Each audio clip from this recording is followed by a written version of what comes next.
taille unique, tu vois. Comme un symbole, la première livraison date de Noël. 200 paires de gants virucides. Ils ont une double action, une action déperlante, c'est-à-dire que les micro-gouttelettes du virus ne vont pas pouvoir se fixer sur le gant. Et il y a également une action virucide, c'est-à-dire que l'action virucide va venir attaquer la membrane extérieure du coronavirus pour la détruire. Après la production de masques, une innovation logique pour cette PME tourangelle. Pionnière dans les cosméto-textiles depuis 18 ans, elle s'est appuyée sur son site d'innovation et de production de Monastir, en Tunisie.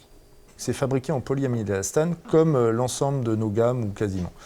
Donc c'est des matières qu'on maîtrise très bien. Le polyamide permet d'évacuer l'humidité, donc la transpiration, et l'élastane permet d'apporter de l'élasticité en fait.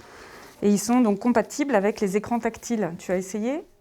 L'action virucide est immédiate à 98% selon l'entreprise. Elle a fait réaliser des tests auprès de l'anglais MSM, un laboratoire de microbiologie indépendant. Mais alors, à qui sont dédiés ces gants ? Ce gant s'adresse à la fois à la population, dans la vie quotidienne, pour faire ses courses, pour aller dans les transports en commun, mais aussi aux professionnels.